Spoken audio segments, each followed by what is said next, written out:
Hello friend, હું છું doctor Nimish Patel, SCWI school Deesa. Good morning, good evening, good afternoon. મિત્રો, આપણે alcohol, phenol, ether chapter number 11 start કરી દીધું છે. એનું આજે લેક્ચર નંબર 6 આવી ગયું. મિત્રો, લેક્ચર 1 માં આપણે આલ્કોહોલના, ફિનોલ, ઇથર કોને કહેવાય વ્યાખ્યા ભણ્યા, આલ્કોહોલનું વર્ગીકરણ ભણ્યા. લેક્ચર 2 માં આલ્કોહોલનું IUPAC નામકરણ ભણ્યા. લેક્ચર 3 માં આલ્કોહોલની બનાવટો સ્ટાર્ટ કરી. આલ્કીનમાંથી આલ્કોહોલ બનાવ્યો એની ક્રિયાવિધિ ભણ્યા. લેક્ચર 4 માં આલ્કોહોલની વધુ બનાવટો ભણ્યા. હવે લેક્ચર 5 માં આપણે આલ્કોહોલની બનાવટ માટેની ગ્રિગ્નાર્ડ પ્રક્રિયા ભણ્યા. હવે ગ્રિગ્નાર્ડ પ્રક્રિયામાં આપણે એવું ભણ્યા કાલના નેક્સ્ટ લેક્ચરમાં કે ગ્રિગ્નાર્ડ પ્રક્રિયાથી પ્રાથમિક આલ્કોહોલ, દ્વિતીયક આલ્કોહોલ, તૃતીયક આલ્કોહોલ એમ ત્રણેય ટાઈપના આલ્કોહોલ બનાવી શકાય છે.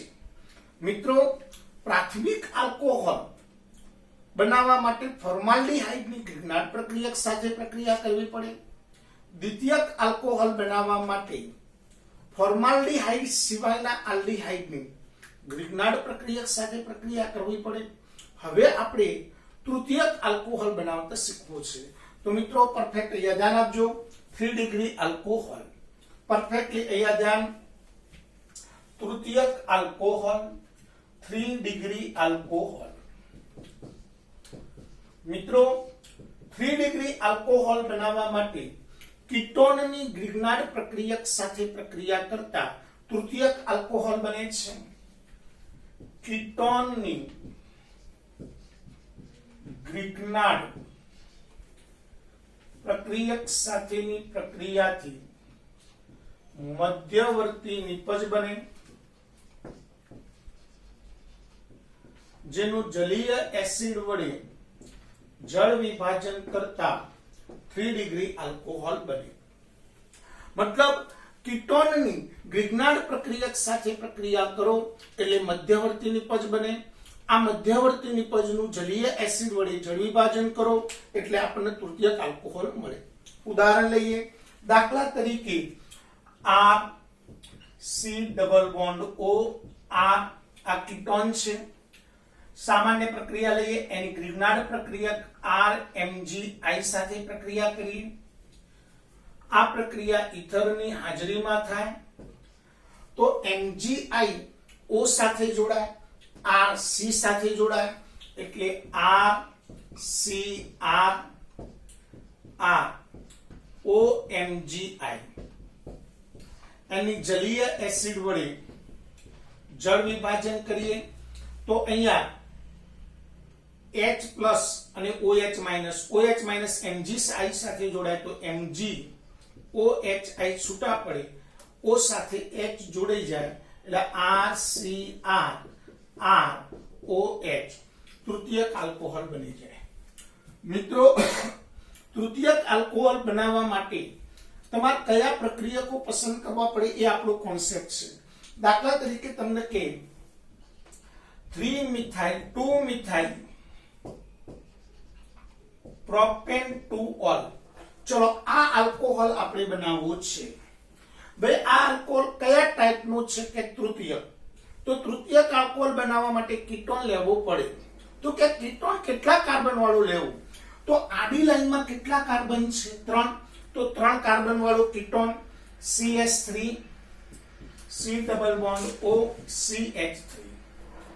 ચલો, હવે કેટલા કાર્બન વધ્યા? 1.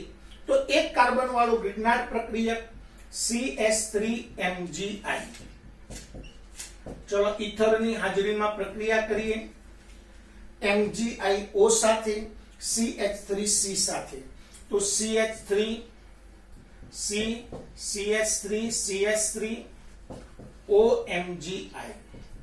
ચલો, જળ વિભાજન કરીએ. જલીય એસિડ H2O MgOHI છૂટા પડે, H ક્યાં જોડાઈ જાય? CH3 C CH3 CH3OH. તો આપણને મળી જો મિત્રો તૃતીયક આલ્કોહોલ. મિત્રો, કોઈ પણ ટાઈપનો આલ્કોહોલ બનાવવો હોય તો હવે આપણે જુદી જુદી ટાઈપના આલ્કોહોલની બનાવટની મિકેનિઝમ સમજીએ. ચલો, જો આમાં પ્રશ્ન પૂછાઈ શકે છે મિત્રો, જરા ધ્યાન આપજો. લોટ ઓફ પ્રશ્ન પૂછાઈ શકે છે, જરા પરફેક્ટલી ધ્યાન આપજો. પહેલા જુદા જુદા ટાઈપના આલ્કોહોલ બનાવતા શીખીએ આપણે. પરફેક્ટ ધ્યાન આપજો જરા. ચલો, જુદા જુદા આલ્કોહોલ વિજ્ઞાન પ્રક્રિયકથી બનાવો. મિત્રો પરફેક્ટ અહીંયા ધ્યાન આપજો, બહુ મસ્ત વસ્તુ છે. દાખલા તરીકે તમને કે એક ફિનાઇલ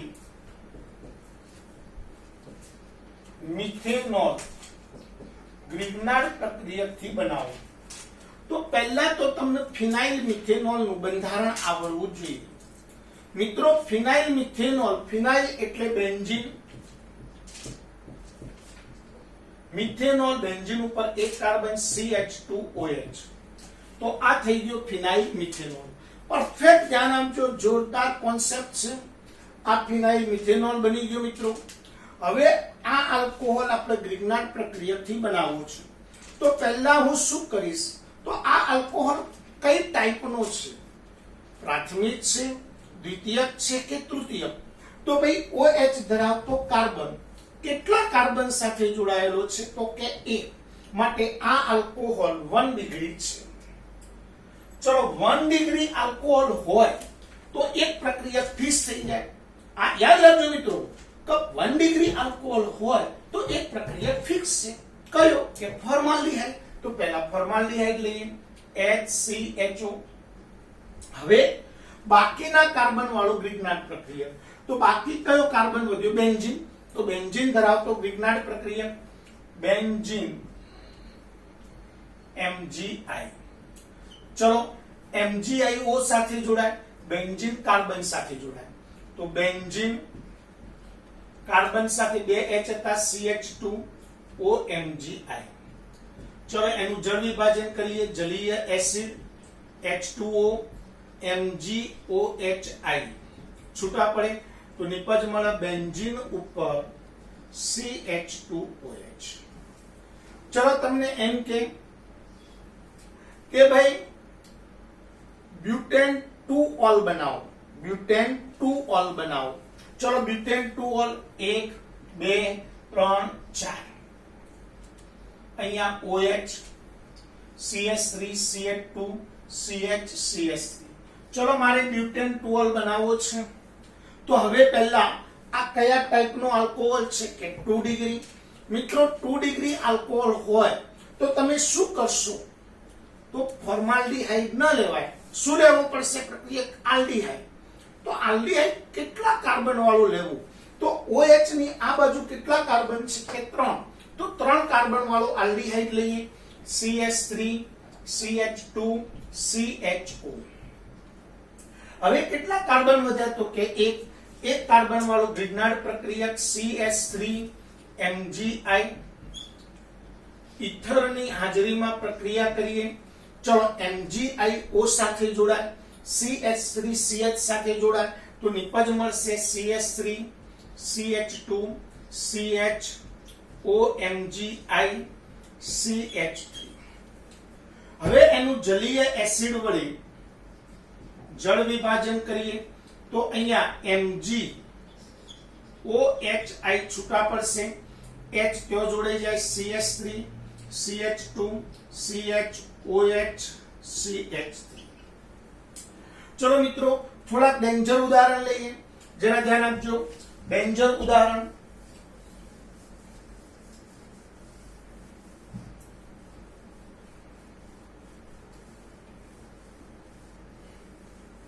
ચલો 2 મિથાઇલ પ્રોપેન 1-ઓલ બનાવો.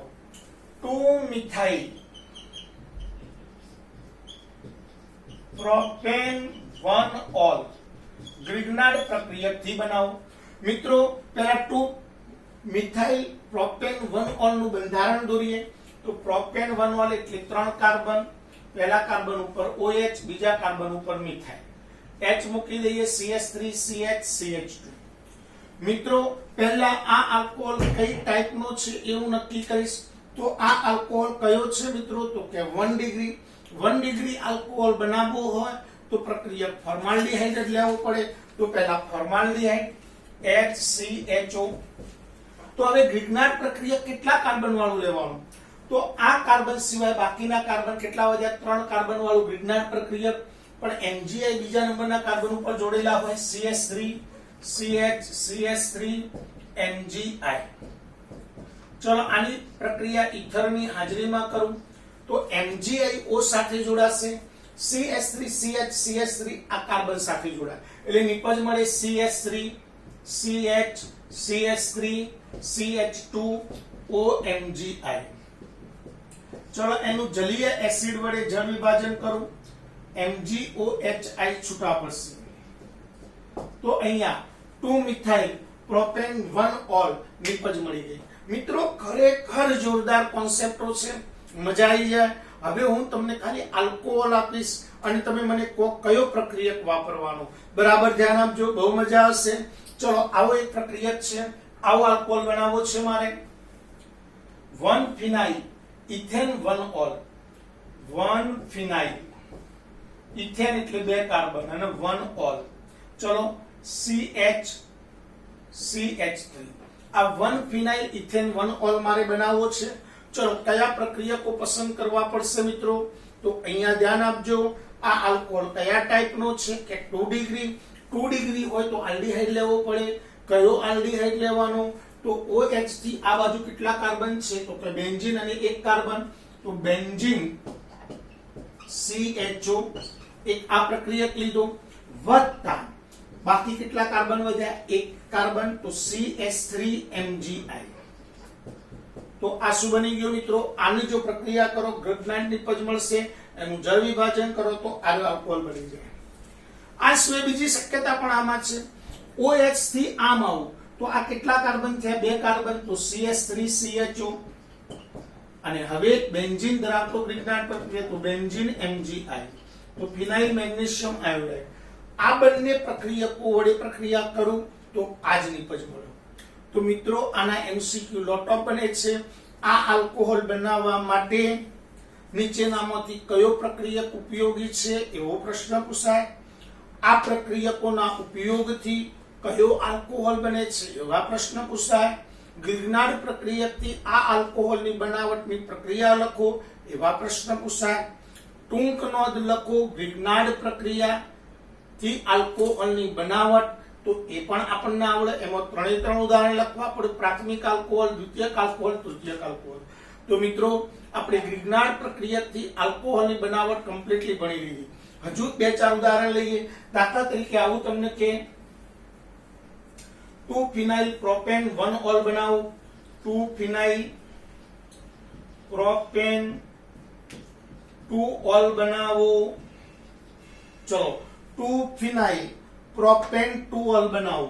તો હવે મારે પહેલા આ કયા ટાઈપનું આલ્કોહોલ થયું કે તૃતીયક આલ્કોહોલ હોય તો મારે પ્રક્રિયા કયો પસંદ કરવો પડે કે કીટોન. કીટોન કેટલા કાર્બન વાળો લેવાનો? 3 કાર્બન વાળો. CH3 CO CH3. હવે કેટલા વધ્યા? તો બેન્ઝીન. બેન્ઝીન ધરાવતો ગ્રિગ્નાર્ડ પ્રક્રિયક ફિનાઇલ MgI. હવે કોન્સેપ્ટ MgI O સાથે જોડાશે. MgIO સાથે બેન્ઝીન કાર્બન સાથે એનું જલીય એસિડ વડે જળ વિભાજન કરીશું તો આલ્કોહોલ બની જાય.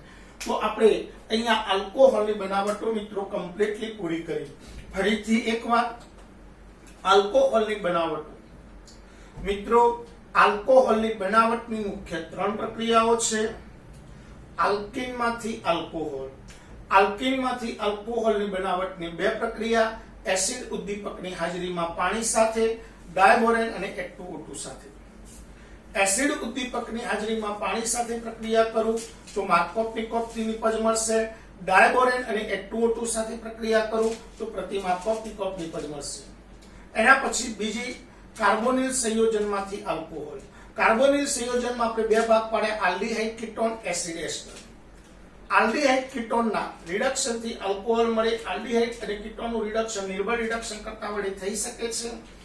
આલ્ડીહાઇડના રિડક્શનથી પ્રાથમિક આલ્કોહોલ, કીટોનના રિડક્શનથી દ્વિતીયક આલ્કોહોલ. એસિડ અને એસ્ટરમાંથી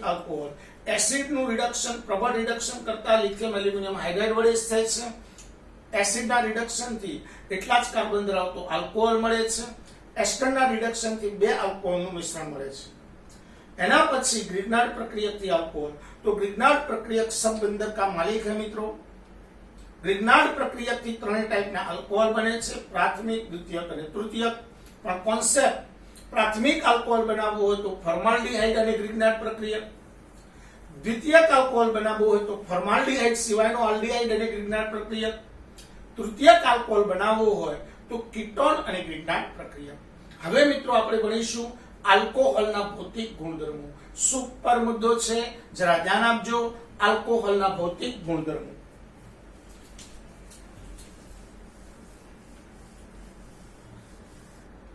ચલો મિત્રો, આલ્કોહોલના ભૌતિક ગુણધર્મો. આલ્કોહોલના ભૌતિક ગુણધર્મો. Physical property. મિત્રો, ફિઝિકલ પ્રોપર્ટીમાં 3 મુદ્દા છે: ઉત્કલન બિંદુ, દ્રવ્યતા અને એસિડિકતા. પહેલો પોઈન્ટ ભણીએ છીએ ઉત્કલન બિંદુ. ઉત્કલન બિંદુ. તો મિત્રો પરફેક્ટ ધ્યાન આપજો. આલ્કોહોલ સંયોજનોમાં આંતર આણ્વીય હાઇડ્રોજન બંધ રચે છે, બંધ રચાય છે. માટે સમાન કાર્બન ધરાવતા આલ્કેન, આલ્કાઇલ હેલાઇડ કરતા આલ્કોહોલના ઉત્કલન બિંદુ ઊંચા છે. આલ્કોહોલમાં આંતર આણ્વીય હાઇડ્રોજન બંધ રચે. આલ્કોહોલનું એક અણુ, આલ્કોહોલનું બીજો અણુ, આલ્કોહોલનું ત્રીજો અણુ, આલ્કોહોલનું ચોથો અણુ, આલ્કોહોલનું O અને બીજા આલ્કોહોલનું H. શું રચાયું મિત્રો? H બંધ. ચલો ફરીથી એકવાર. આલ્કોહોલ સંયોજનોમાં આંતર આણ્વીય હાઇડ્રોજન બંધ રચાય છે.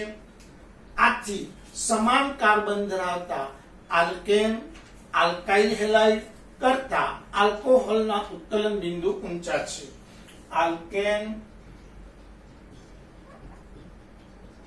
આલ્કાઇલ હેલાઇડ કરતા આલ્કોહોલના ઉત્કલન બિંદુ ઊંચા છે. ચલો બીજો પોઈન્ટ. આલ્કોહોલ સંયોજનોમાં કાર્બન પરમાણુની સંખ્યા વધે તેમ તેમના ઉત્કલન બિંદુ ક્રમશઃ વધે છે. ચલો મિથેનોલ, ઇથેનોલ, પ્રોપેનોલ, બ્યુટેનોલ. જેમ જેમ કાર્બન પરમાણુ વધે તેમ તેમના આણ્વીય દળ વધે. આથી આંતર આણ્વીય આકર્ષણ બળ વધે. માટે ઉત્કલન બિંદુ ક્રમશઃ વધે છે. ત્રીજો પોઈન્ટ.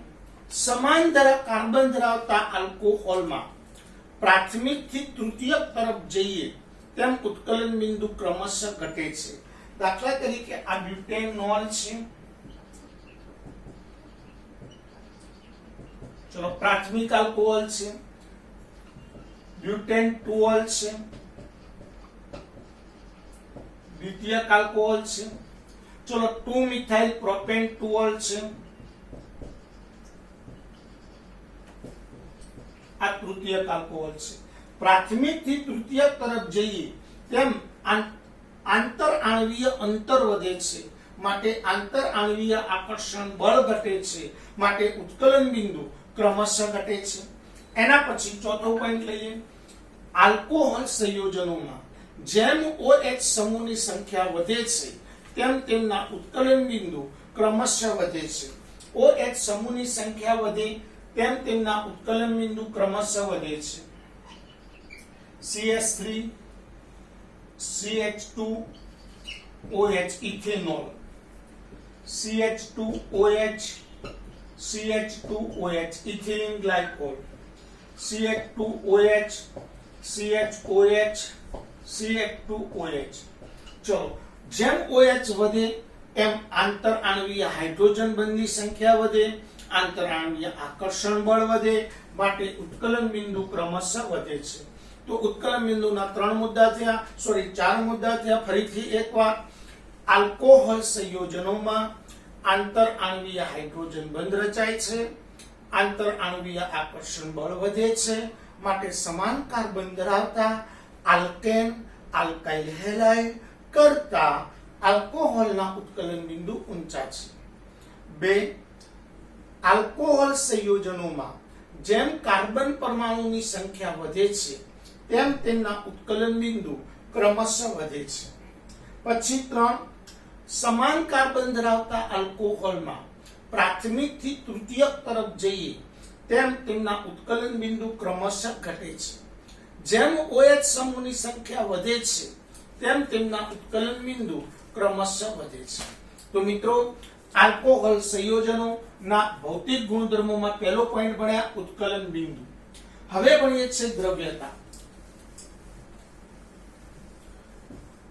ઉત્કલન બિંદુ પછી આવે દ્રવ્યતા. દ્રવ્યતા બહુ સુપર પોઈન્ટ છે, જરા ધ્યાન આપજો. આલ્કોહોલ સંયોજનો પાણીના અણુ સાથે આંતર આણ્વીય હાઇડ્રોજન બંધ રચે છે. આલ્કોહોલ સંયોજનો, આ આલ્કોહોલ, આ પાણીનો અણુ, આ આલ્કોહોલ, આ પાણીનો અણુ. ચલો, આલ્કોહોલ સંયોજનો પાણીના અણુ સાથે આંતર આણ્વીય હાઇડ્રોજન બંધ રચે છે, માટે ઓછા કાર્બન ધરાવતા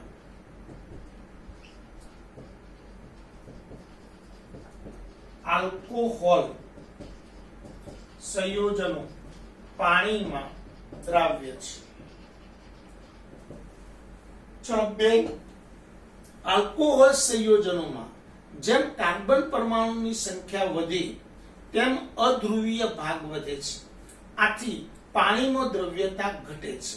દાખલા તરીકે મિથેનોલ પાણીમાં વધુ દ્રાવ્ય, ઇથેનોલ એના કરતા ઓછો દ્રાવ્ય, પ્રોપેનોલ એના કરતા પણ ઓછો દ્રાવ્ય. જેમ કાર્બન પરમાણુની સંખ્યા વધી તેમ આલ્કોહોલ સંયોજનોની પાણીમાં દ્રવ્યતા ક્રમશઃ ઘટે છે. પછી 3 બરાબર મિત્રો ધ્યાન આપજો, મજા હશે. પહેલા ઉત્કલન બિંદુ, પછી બીજો પોઈન્ટ ભણ્યા દ્રવ્યતા. દ્રવ્યતાના 2 પોઈન્ટ. આલ્કોહોલ સંયોજનો પાણીના અણુ સાથે હાઇડ્રોજન બંધ રચે છે, આથી ઓછા કાર્બન ધરાવતા આલ્કોહોલ પાણીમાં દ્રાવ્ય છે. આલ્કોહોલ સંયોજનોમાં જેમ કાર્બન પરમાણુની સંખ્યા વધે તેમ તેમની પાણીમાં દ્રવ્યતા ઘટે છે, કારણ કે કાર્બન વધે, અધ્રુવીય ભાગ વધે, માટે તેમની પાણીમાં દ્રવ્યતા ઘટે છે. હવે ત્રીજો મુદ્દો બહુ મસ્ત છે મિત્રો, જરા ધ્યાન આપજો. આલ્કોહોલ સંયોજનોમાં OH સમૂહની સંખ્યા વધે તેમ પાણીમાં દ્રવ્યતા વધે છે. દાખલા તરીકે આ ઇથેનોલ છે, આ ઇથિલિન ગ્લાયકોલ છે, આ ગ્લિસરોલ છે. તો OH સમૂહની સંખ્યા વધે તેમ પાણીમાં દ્રવ્યતા ક્રમશઃ વધે છે. તો ઉત્કલન બિંદુના 3 મુદ્દા કમ્પ્લીટ, સોરી ઉત્કલન બિંદુના 4 મુદ્દા કમ્પ્લીટ, દ્રવ્યતાના 3 મુદ્દા કમ્પ્લીટ. હવે આવે એસિડિકતા. એસિડિકતા બહુ મસ્ત મુદ્દો છે મિત્રો, ધ્યાન આપજો. આલ્કોહોલ સંયોજનો આયનીકરણ પામી H+ મુક્ત કરે, પરંતુ ઓક્સિજન ઉપર ઇલેક્ટ્રોન યુગ્મ સ્થાનીકૃત થયેલું હોય, એટલે છૂટો પડેલો H+ પાછો ફરીથી ઝડપથી જોડાઈ જાય, માટે આલ્કોહોલ સંયોજનો ખૂબ જ ઓછા એસિડિક છે. સમજો મિત્રો, આ આલ્કોહોલ છે, અહીંયા 2 લોન પેર છે.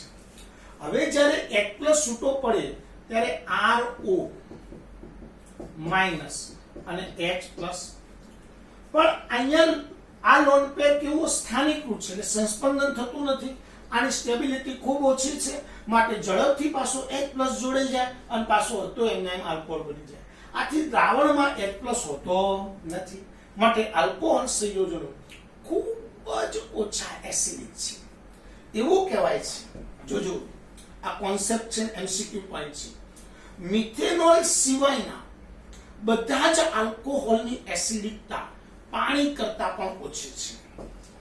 મિથેનોલ સિવાયના બધા જ આલ્કોહોલ સંયોજનોની એસિડિકતા પાણી કરતા પણ ઓછી છે. મિત્રો, આલ્કોહોલ સંયોજનોમાં જેમ આલ્કાઇલ સમૂહ ઇલેક્ટ્રોન દાતા સમૂહ ની સંખ્યા વધે તેમ એસિડિકતા ઘટે છે. એટલે મિથેનોલ ની એસિડિકતા સૌથી વધારે. ઇથેનોલ એક ઇલેક્ટ્રોન દાતા જોડાયો એટલે એસિડિકતા ઘટી છે. બે દાતા જોડાય તો એસિડિકતા એનાથી વધારે ઘટે. ત્રણ જોડાય તો એસિડિકતા એનાથી પણ વધારે ઘટી જાય. ટણી જડેવાર કેમ ઘટે છે એસિડિકતા? ઇલેક્ટ્રોન દાતા સમૂહ જોડાય, ઓક્સિજન ઉપર ઋણ વીજભાર વધી જાય. ઋણ વીજભાર વધે એટલે છૂટો પડેલો એટમ ઝડપથી ખેંચી લે, સ્ટેબિલિટી ઓછી થઈ જાય. ઋણ આયનની સ્ટેબિલિટી ઓછી થઈ જાય એટલે H+ પાછો એટલે આલ્કોહોલ ના આલ્કોહોલ જ રહે એટલે H+ છૂટો પડે નહીં. અહીંયા બે દાતા જોડાયા તો બે ઋણ વીજભારમાં વધારો કર્યો. ત્રણ જોડાયા તો એનાથી પણ વધારો કર્યો. આથી આલ્કોહોલ સંયોજનોમાં પ્રાથમિક થી તૃતીયક તરફ જતા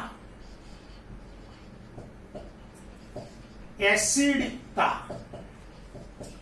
ક્રમશઃ ઘટે છે.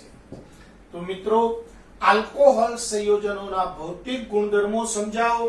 તો આલ્કોહોલ સંયોજનના ભૌતિક ગુણધર્મોના 3 મુદ્દા છે: ઉત્કલન બિંદુ, દ્રવ્યતા, એસિડિકતા. મિત્રો, આપણે આલ્કોહોલની બનાવટ ભણ્યા, આલ્કોહોલના ભૌતિક ગુણધર્મો ભણ્યા.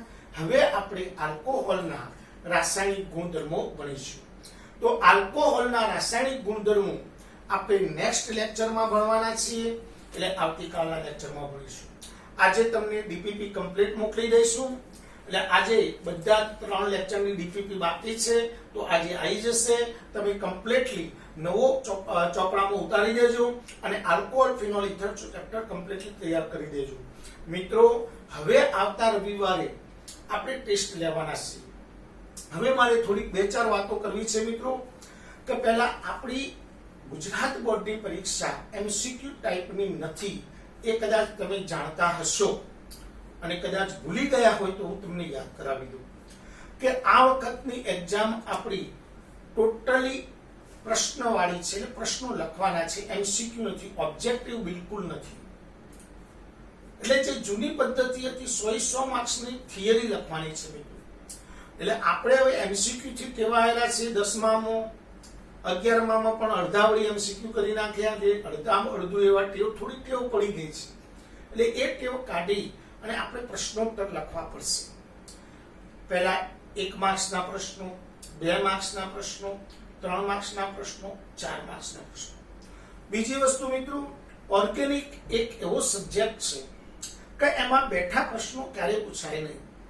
અલગ અલગ ટાઈપની ફેરવી જુદી જુદી પ્રક્રિયાઓ પૂછી શકાય. ઘણીવાર એકદમ સિમ્પલ પ્રક્રિયાઓ પૂછી શકાય, ઘણીવાર ખૂબ હાર્ડ પ્રક્રિયા પૂછી શકાય, પણ ચોપડી બહારની પ્રક્રિયા કઈ હોતી નથી.